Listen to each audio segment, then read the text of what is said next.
എല്ലാ PSC ഉദ്യോഗാർത്ഥികൾക്കും new SSCRTയുടെ Indian ഭരണഘടനയുടെ 9ാമത്തെ ക്ലാസ്സിലേക്ക് സ്വാഗതം.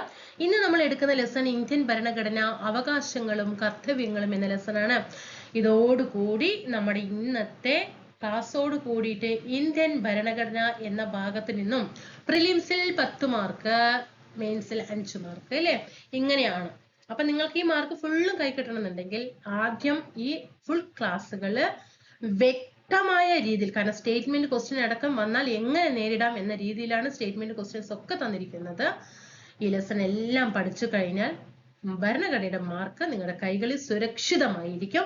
അപ്പൊ ഇന്നത്തോടു കൂടി ഇന്ത്യൻ ഭരണഘടനയിലെ പുതിയ SSCRT 5ാം ക്ലാസ് മുതൽ 10ാം ക്ലാസ് വരെ പഠിക്കേണ്ട എല്ലാ ലെസണും കംപ്ലീറ്റ് ആകാണ് കേട്ടോ. അപ്പൊ നമ്മള് ഇതുവരെ എടുത്ത ലെസൺസ് ഒക്കെ ഞാൻ എല്ലാ ക്ലാസ്സിലും പറയുമ്പോൾ നമുക്കൊരു സന്തോഷമാണ്. നമ്മൾ നിങ്ങൾക്ക് എടുത്തു തന്നല്ലോ എന്നുള്ളൊരു സന്തോഷം കൊണ്ടാണ് എന്നും ക്ലാസ്സിന്റെ സ്റ്റാർട്ടിങ്ങിൽ ഇതെടുത്തു കഴിഞ്ഞു എന്ന് പറയുന്നത്. അപ്പൊ ഇതെടുത്തു കഴിഞ്ഞു, ഇത് കഴിഞ്ഞു. ഇന്ന് നമ്മൾ എടുക്കാൻ പോകുന്ന ലെസൺ ഇതാണ് കേട്ടോ. ഇന്ന് നമ്മൾ എടുക്കുന്നത് ഇതാണ്. ഇത് കഴിഞ്ഞു, ഇത് എല്ലാം കഴിഞ്ഞു കേട്ടോ. അതേപോലെ ഇത് രണ്ടും കഴിഞ്ഞു. പിന്നെ ഇന്നത്തോടുകൂടി ലാസ്റ്റ് ലെസൺ ആണ്. നമ്മുടെ ക്ലാസ്സുകളൊക്കെ ഇഷ്ടപ്പെടുകയാണെങ്കിൽ ഓരോ ഉദ്യോഗാർത്ഥികളും നമ്മുടെ ചാനലിനെ സബ്സ്ക്രൈബ് ചെയ്തുകൊണ്ട് സപ്പോർട്ട് ചെയ്യുക. വലതുവശത്ത് കാണുന്ന ബെൽ ഐക്കണും കൂടിയിട്ട് ഒന്ന് ഇനേബിൾ ചെയ്തിടാനായിട്ട് ശ്രദ്ധിക്കുക കേട്ടോ. ഒരു രൂപ മുതൽ മുടക്കില്ലാതെ ഇത്രയും ഡീറ്റെയിൽഡ് ആയിട്ട് SSCRT ക്ലാസ് എവിടെയാണ്, നിങ്ങൾക്ക് ഏത് ചാനലിലാണ് കിട്ടുക എന്നും കൂടി നിങ്ങളൊന്ന് താഴെ ഒന്ന് കമന്റ് ചെയ്യുക. ഇതുപോലെ ഏതാണ് ഓരോ ലെസൺ വെച്ചിട്ട് SSCRT ക്ലാസ് തരുന്നത് ഒന്ന് ശ്രദ്ധിക്കൂ. അപ്പൊ നിങ്ങൾ തീർച്ചയായിട്ടും നിങ്ങളുടെ ഭാഗത്ത് നിന്ന് സപ്പോർട്ട് ചെയ്യണം. താഴെ നിങ്ങളുടെ ക്ലാസ്സിനെ കുറിച്ചിട്ടുള്ള അഭിപ്രായങ്ങളും വിമർശനങ്ങളും ഒക്കെ എഴുതി അറിയിക്കുക. നമ്മുടെ ടെലിഗ്രാം ഗ്രൂപ്പിൽ ജോയിൻ ചെയ്യുക, ലൈക്ക് ചെയ്യുക, ഗ്രൂപ്പുകളിലും ഒക്കെ ചാനലുകൾ ഷെയർ ചെയ്തിട്ട് സപ്പോർട്ട് ചെയ്യുക കേട്ടോ. ക്ലാസ്സിലേക്ക് കിടക്കാം. ഓക്കെ, അപ്പൊ നമ്മൾക്ക് നോക്കിക്കേ, ഈ ഒരു കോട്ടിംഗ് ഒന്ന് ശ്രദ്ധിക്കണം. ഇത് ആരാണ് പറഞ്ഞത് എന്ന് പറഞ്ഞിട്ട് ക്വസ്റ്റ്യൻ വന്നു കഴിഞ്ഞാൽ തെറ്റാൻ പാടില്ല.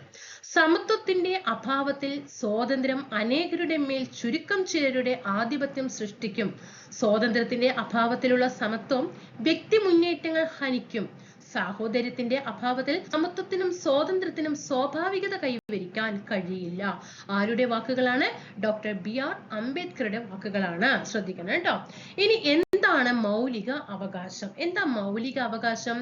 അന്തർദേശീയ തലത്തിൽ മനുഷ്യാവകാശങ്ങളായി കണക്കാക്കുന്നത് ജനാധിപത്യ സംവിധാനത്തിൽ പൗരന്റെ അന്തസ്സിനും സ്വാതന്ത്ര്യത്തിന് അതിജീവനത്തിനും അനിവാര്യമായ ചില അടിസ്ഥാന അവകാശങ്ങൾ ഉണ്ട്.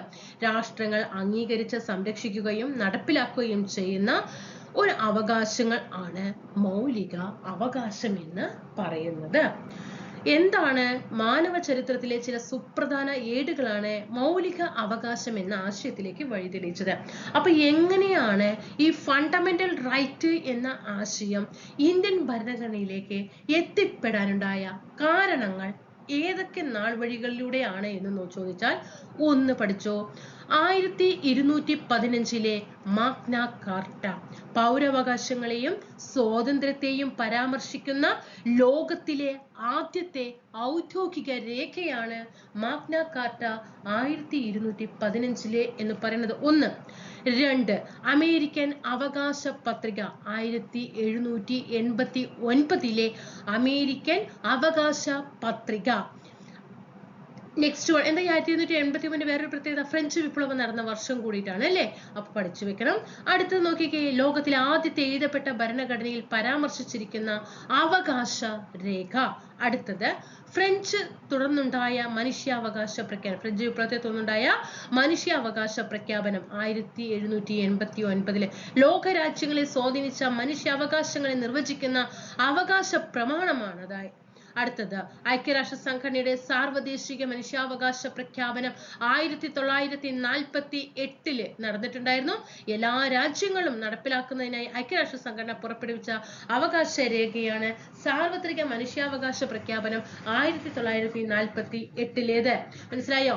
ഈ 5 കാര്യങ്ങളാണ് എന്ത് ചെയ്യുന്നത്?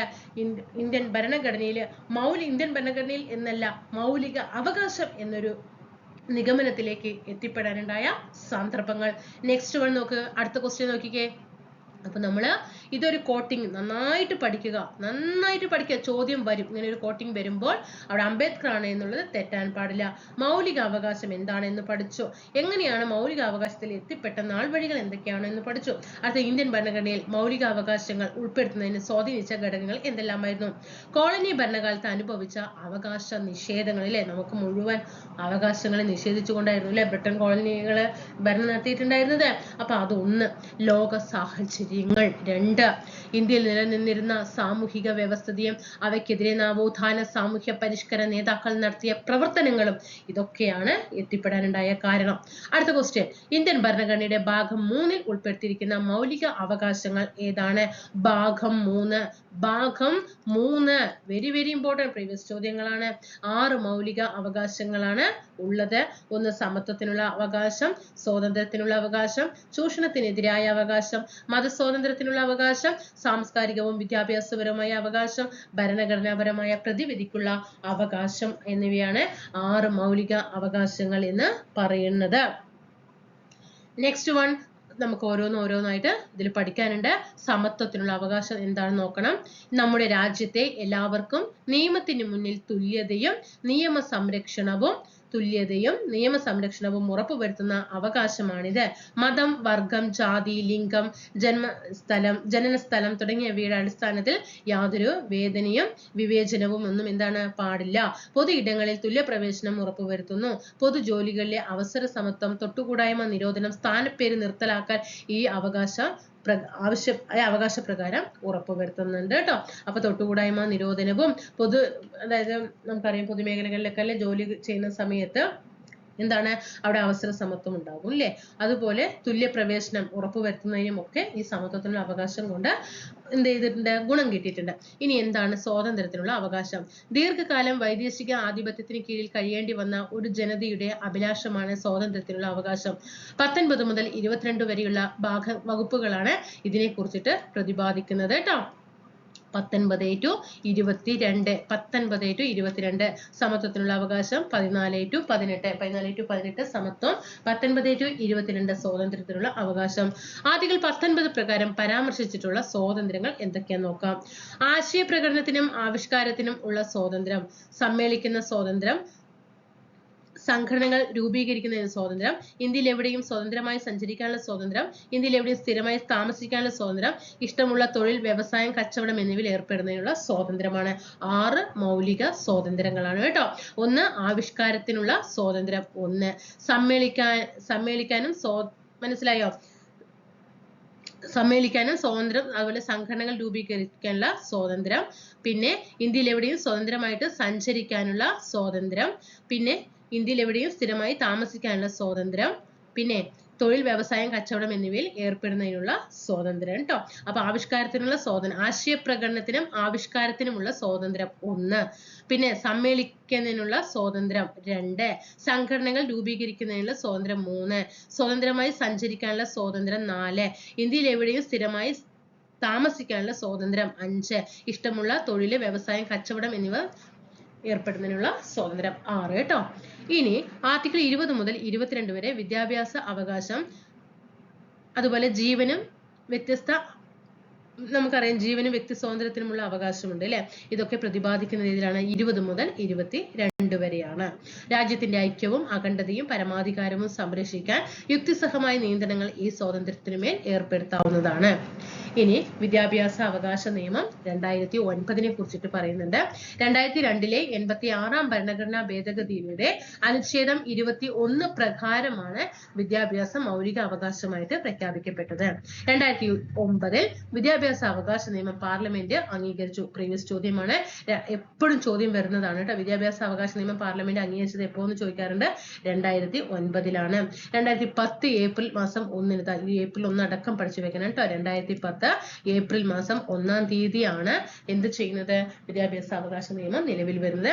അതിൽ 6 വയസ്സിനും 14 വയസ്സിനും ഇടയിലുള്ള എല്ലാ കുട്ടികൾക്കും സൗജന്യവും നിർബന്ധവും ഗുണനിലവാരമുള്ള വിദ്യാഭ്യാസം ഉറപ്പാക്കുന്നു. വിദ്യാഭ്യാസ അവകാശ നിയമം 2009 എപ്പോഴും PSC ചോദിക്കാറുള്ളതാണ്. 2002 86 ഭരണഘടന ഭേദഗതിയിലൂടെയാണ്. അനുച്ഛേദം 21 പ്രകാരമാണ് വിദ്യാഭ്യാസം മൗലിക അവകാശമായിട്ട് 21A ആണ് കേട്ടോ. 21A പ്രകാരമാണ് മൗലിക അവകാശമായിട്ട് പ്രഖ്യാപിക്കപ്പെട്ടത്. 2009 വിദ്യാഭ്യാസ അവകാശ നിയമം പാർലമെന്റ് അംഗീകരിച്ചു. 2019 10 ഏപ്രിൽ 1 അത് നിലവിൽ വരികയും ചെയ്തു. 6 വയസ്സ് മുതൽ 14 വയസ്സിന് വരെയുള്ള കുട്ടികൾക്കാണ് കേട്ടോ അത്. അപ്പൊ ആ ലെസണില് മൗലിക അവകാശം എന്ന് നമ്മൾ ബ്രാക്കറ്റിൽ കൊടുത്തിട്ടുണ്ട് അല്ലെ. ആ മൗലിക അവകാശത്തെ കുറിച്ചിട്ടാണ് ഡീറ്റെയിൽഡ് ആയിട്ട് ഇതിൽ പറഞ്ഞിട്ടുള്ളത്. അത് ഡീറ്റെയിൽഡ് ആയിട്ട് നോട്ട്സ് നിങ്ങളുടെ കയ്യിൽ എത്തിച്ചിട്ടുണ്ട്. അപ്പൊ ഇന്നത്തോട് കൂടിയിട്ട് കോൺസ്റ്റിറ്റ്യൂഷന്റെ ക്ലാസ് കംപ്ലീറ്റ് ആയിട്ടോ. നമ്മൾ അങ്ങനെ ഒരു ഇത് തീർത്തു. ബയോളജി ഒരു 13-14 ലെസണോളം തീർത്തിട്ടുണ്ട് കേട്ടോ. അതൊക്കെ കാണുക കേട്ടോ. ക്വസ്റ്റ്യൻ ആൻസർ രീതി തന്നെയാണ്. അപ്പൊ നമുക്ക് അടുത്ത് കേരള ജോഗ്രഫിയുമായിട്ട് എന്ത് ചെയ്യാം, വീണ്ടും കാണാം. Thank you.